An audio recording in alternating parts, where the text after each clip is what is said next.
Buongiorno a tutti e bentornati a Liberamente, variazioni e scorribande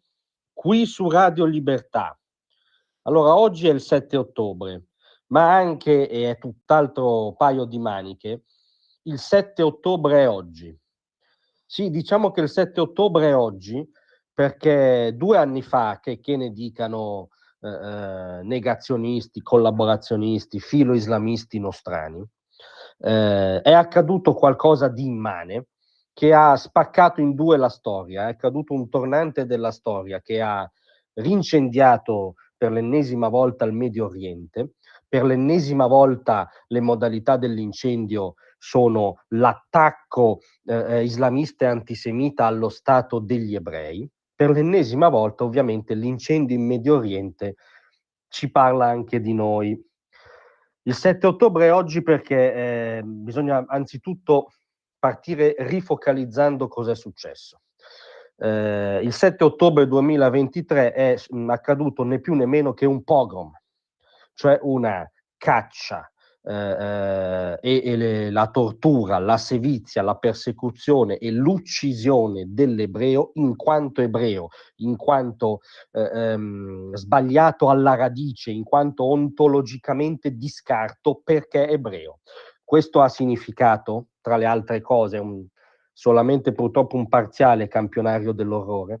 ma ha significato sterminare intere famiglie, i figli davanti ai padri, i padri davanti ai figli, legare insieme intere famiglie e dare loro fuoco, mettere bambini piccoli, piccolissimi, anche neonati, nel forno, decapitarli, seviziare donne, amputarli, amputare arti, amputare seni di donne con cui giocare a calcio, praticare lo stupro di massa, e insomma massacrare qualunque cosa si trovi di fronte solo perché è ebrea.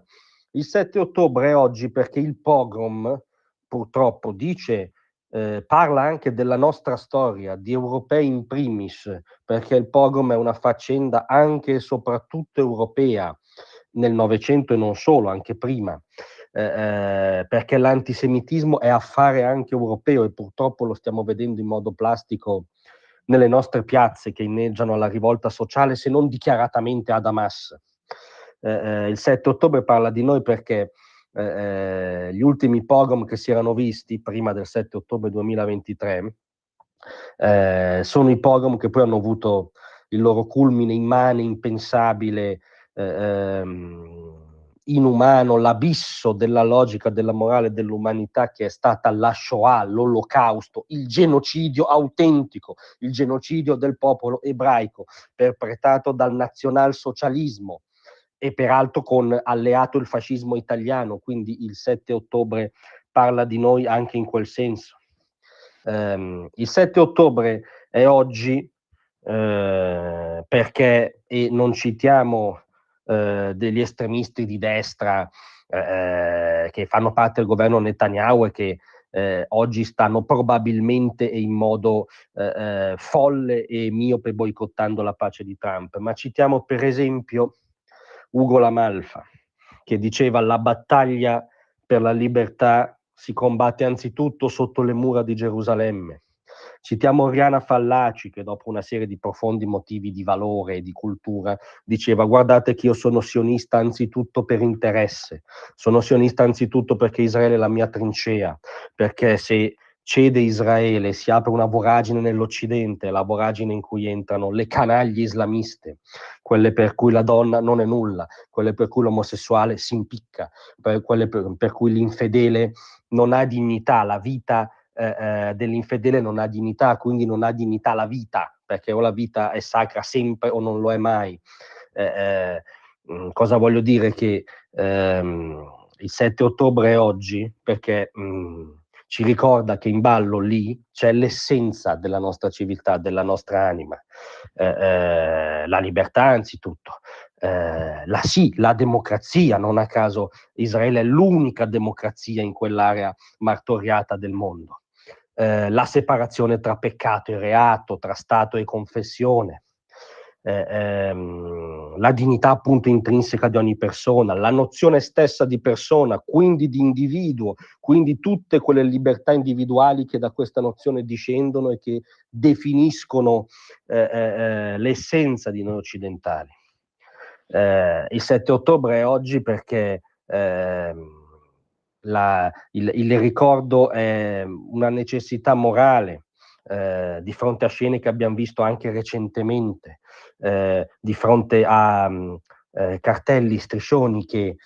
esplicitamente inneggiano al massacro, al macello, al pogrom, che esplicitamente hanno definito il 7 ottobre un atto della resistenza palestinese, la resistenza, sporcando peraltro la memoria della resistenza, che come sapete qui non siamo degli adepti del culto resistenziale a priori, ci sono state ovviamente luci e ombre, molti partigiani ovviamente combattevano per instaurare un'altra dittatura, ma non sporcate il nome comunque di chi in un modo o nell'altro ha rischiato combattendo il nazifascismo, associandolo alle canaglie nazi-islamiche di Hamas, perché è il cortocircuito storico definitivo.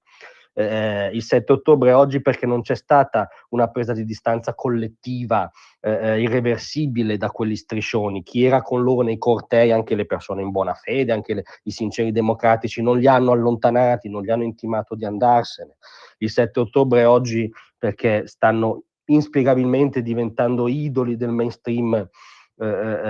personaggi come Francesca Albanese, che additano in pubblico dei sindaci, tra l'altro del PD, perché si sono permessi di ricordarlo il 7 ottobre, di ricordare che ci sono degli ostaggi, personaggi come Francesca Albanese che definiscono la senatrice Segre non lucida a parlare di quel che accade a Gaza perché ha un condizionamento emotivo. Certo che ha un condizionamento emotivo, è stata ad Auschwitz, sulla sua pelle incisa la tragedia della Shoah.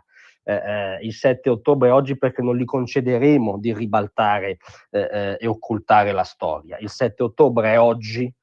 perché oggi dobbiamo avere la consapevolezza che, come diceva il grande politologo Samuel Huntington, la faglia di rottura della contemporaneità, il movimento tellurico che ne è alla base si chiama scontro di civiltà. Il 7 ottobre è stato uno degli episodi più cruenti e significativi dello scontro di civiltà in atto, e come ci ricordava Huntington, le civiltà non sono sempre commensurabili, integrabili, spesso hanno valori che si escludono. Il 7 ottobre ci ricorda che da una parte ci sono i valori nazi-islamici di Hamas e dei suoi mandanti, dall'altra parte ci sono i valori occidentali. E retrocedere da questa consapevolezza vuol dire farsi del male da soli. E invece tenere questa consapevolezza significa, per esempio, tifare in modo esplicito per la pace di Trump, che è una pace attraverso la forza, che è una pace che anzitutto disinnesca la minaccia del 7 ottobre ed è il contrario del pacifismo miope ideologico che anche in queste ore ha dato in realtà sponda agli autori del 7 ottobre. Il 7 ottobre è oggi e per quanto ci riguarda lo sarà anche domani. Grazie a tutti, vi aspetto stasera alle 18.